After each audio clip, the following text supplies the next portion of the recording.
In this season of longer nights and shorter daylight, our theme for the month here in Riverdale Yonkers is stillness.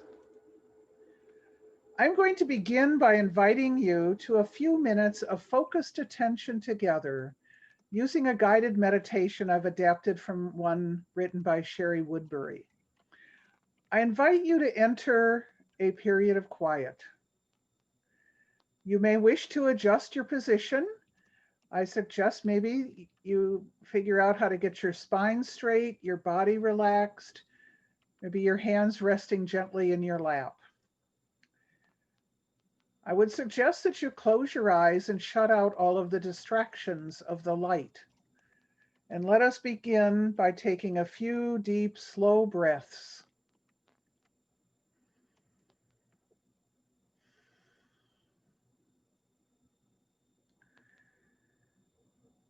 With your vision muted, notice what your other senses are telling you. You may feel a sense of pressure in your back or your sitting bones, where your body comes in contact with your chair. You might have feelings of tightness in your shoulders, maybe along the jawline. So try to release any areas of tension that you notice. Soften your neck and the swallowing muscles. Release any tension you feel in your abdomen, imagining the inner organs in your belly letting go of tension. Soften your eyes, let them feel warm and relaxed. Inhale and exhale. You may notice strange sensations such as tingling in a muscle or a ticklish feeling on the skin. Whatever comes to your awareness is okay. Just in that dark, acknowledge it. And so let's turn our attention to sounds around us. What do you notice in your space? You may hear your own breathing or a growling stomach. You might hear somebody else in your space shifting their position. Perhaps you hear cars passing on the street or wind blowing by the outer walls of your building.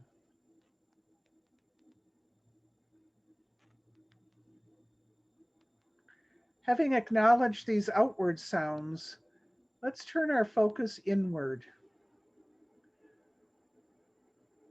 We all have thoughts that float through our consciousness. We can just let them float on by.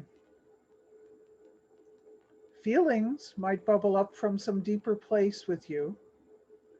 You don't have to name the feeling or put any words to it. Just notice it's there with gentle acceptance. And now imagine your body and mind are filled with darkness and stillness, like the deep dark night in a wilderness. Take comfort in the stillness, the restfulness of this space within you.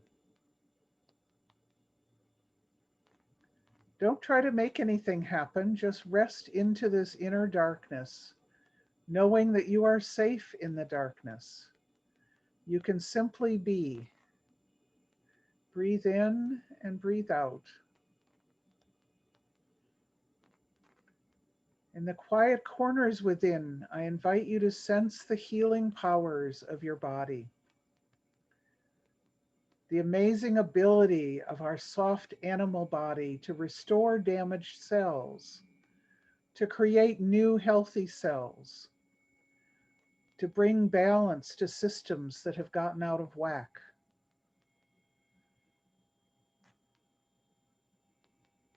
And let us acknowledge too the creative powers of our minds and hearts.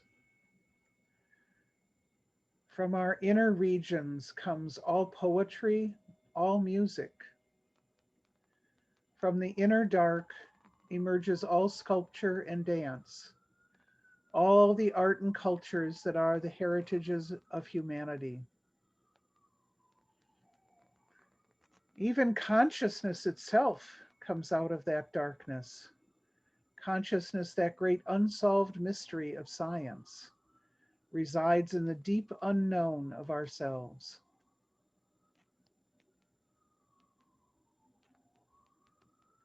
Continue to be with your breath in a still, quiet mood as you rest in the darkness with humility and awe and gratitude for all the powers of the darkness within yourself.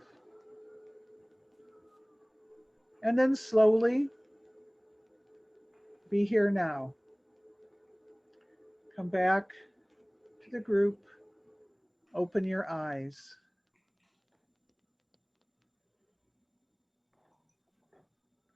I'll give you a minute to fully come back from the darkness to the light.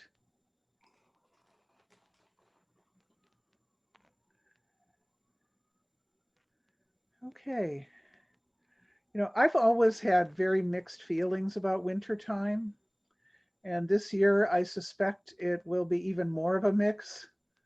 On the one hand, I really dislike the cold, the having to bundle up so carefully, and the way that when people pass in the street, we seem more separated than usual in the winter, and how much more this year. On the other hand, I like the stillness of a winter night. I love the trees without their leaves, allowing us to see behind them to sights that we miss when the green leaves are abundant and thick. And I also love when the green leaves are thick. As the autumn trees let go of their leaves to get their winter rest, they'll be able to rise up again in the spring and be in full glory in the summer. And I think then about my own times for letting go and why it's so important to be able to let go, to get some rest, some separation in time, some stillness, and then later be more able to rise up again and bloom in full glory. And when I talk about stillness of the winter night, I don't mean it's empty. Just as in our meditation, the darkness and stillness were filled with a restorative force, so can it be when we let go. When we go through emotional hard times, maybe a broken heart, maybe a loss of somebody, maybe just tough times, there is often a time of first emptiness that is not creative and healing, but feels desolate and desert-like. That emptiness feeling often comes paradoxically from our deep desire to hold on to the past, to not let go, when it is clearly not possible to hold on. You know, if only she'd been a better mother to me. If only they would stop drinking. If only he would change. If only they hadn't died. And of course, we're seeing this kind of emptiness now for many people on a very large scale. Um, I didn't predict that we'd be at this stage in our national scene right now when I picked this topic for this date. But it's just reality that a person who is at core a narcissist usually cannot admit they were wrong or admit that they have lost anything. And so it is with our current resident of the White House. Now, I don't know how much there is exaggeration of that denial in order to raise funds. I think that's a fair suspicion. But we are seeing someone who in their office should be a role model.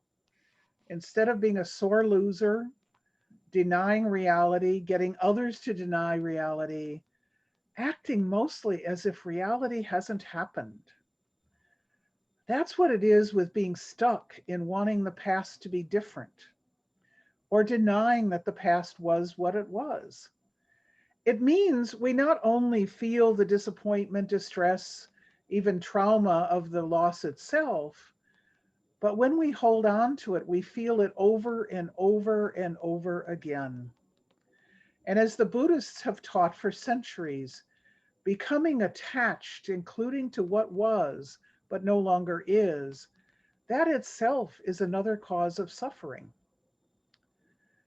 As William Bridges has pointed out in his theory of transition, which I go back to over and over, after an ending, there is usually not immediately a new beginning, but a neutral zone. This is a time for us to come to terms with what has happened. To effectively make a transition, a change, we first must come to terms with the losses. So feeling the loss is not a problem, but getting stuck is a problem. Think of this time as the time of the leaves dropping from the trees. The neutral zone is when the old is gone, but we don't yet know what the new will look, feel, and be like. We are learning new roles and identities. We are seeing that there are openings to new possibilities. Without this time, think of it as the long winter when the trees don't have leaves, we won't have as effective a realignment after it's over. Moving on and moving forward is a new beginning. And that is when we often find new meaning and purpose, even a new identity, even if we are still saddened by a loss. We won't get this ability to move on, though, if we stay stuck, holding on to the past. And yet, this doesn't mean we forget the past. In fact, the process of letting go of the past can be more effectively a time of learning from the past so that it no longer holds us in bondage. When I talk about letting go, am I talking about forgiveness? Well, maybe. It depends on what you mean by forgiveness. If by forgiveness you mean absolving someone who hurt you from all responsibility for that harm, even if they are still in the same mindset they were when they caused that harm, then I don't think that's generally a healthy way to let go. I can't help here but see this from both the personal side and the social justice side. Next week, I'm going to talk about this more from the social justice side. What does it mean to make space for justice? But today I want to talk about it more from how we experience it personally. We are also in a kind of pause with this pandemic. At the beginning of our time apart physically, I used the metaphor of a sabbatical as one way to think about this pandemic. But wow, it's been a long sabbatical. We do see some hope on the horizon. We'll begin to have an effective vaccine in a matter of weeks for some people, although it will take many months for enough people to take it for us to come back together safely again. We are in a prolonged neutral zone as a human community.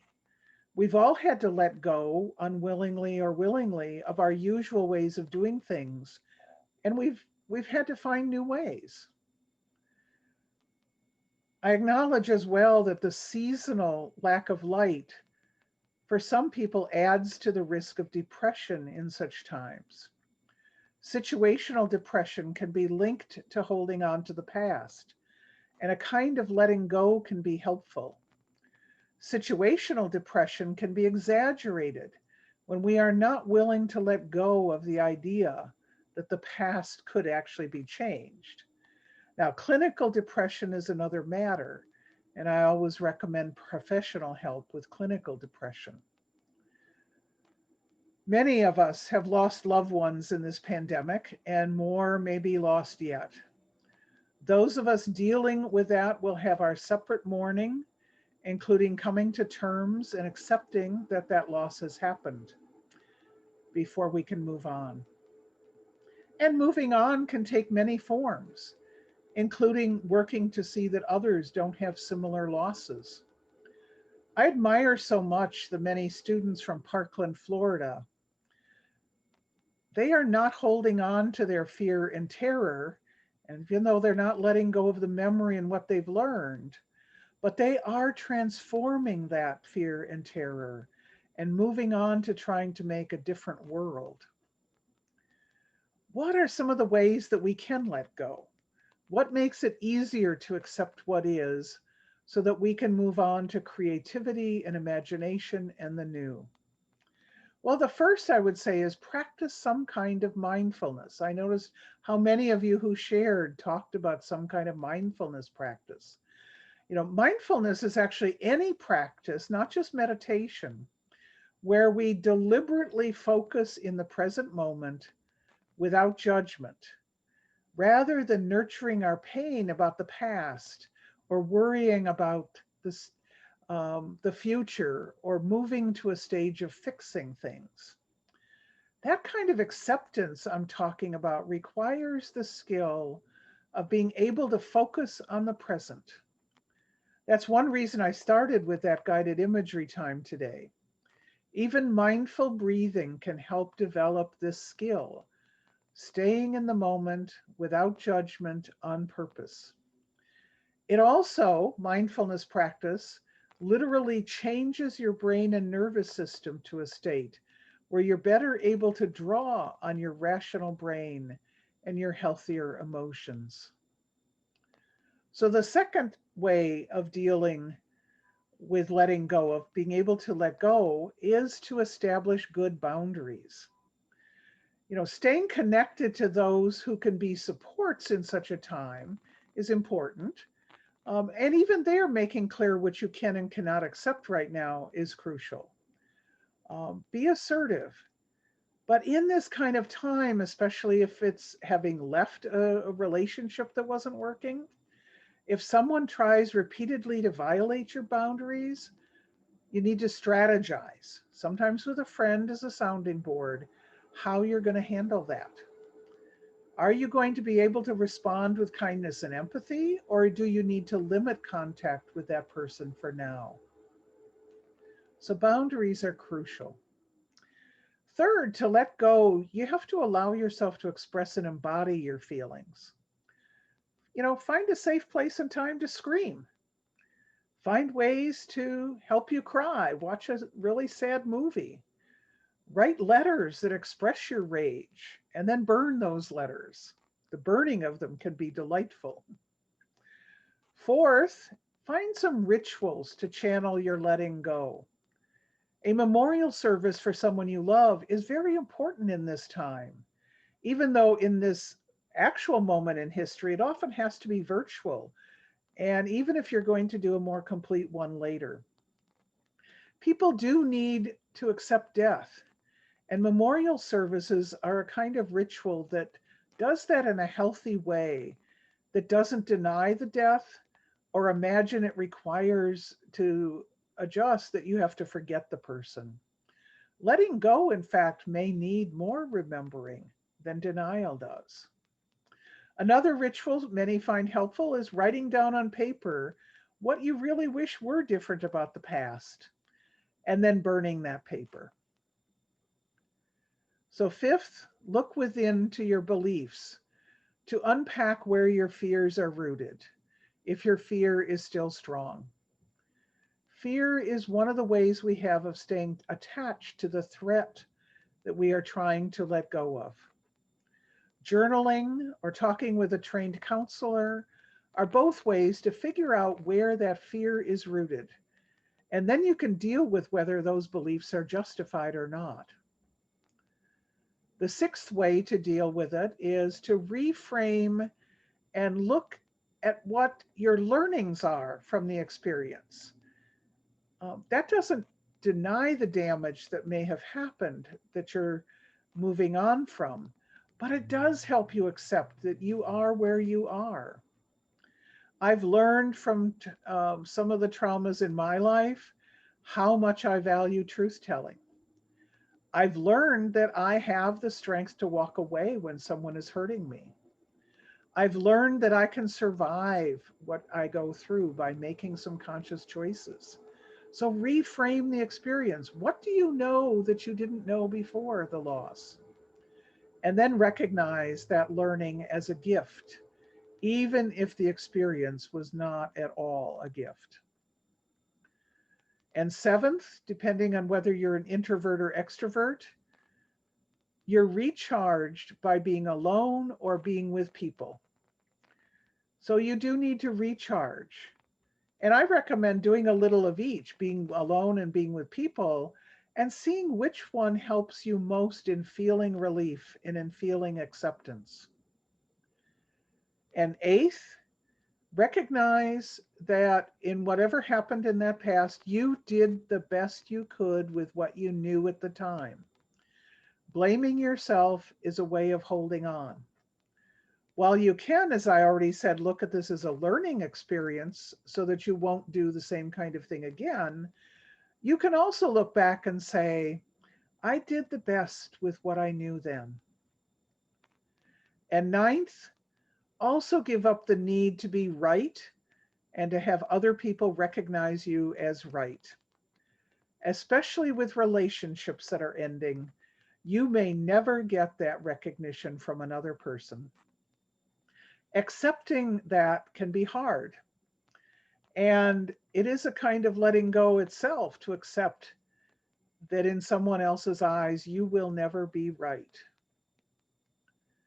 And finally, 10th, resist calls to move on quickly. This can come in demands to forgive or to forgive and forget. This can come in demands to just move on.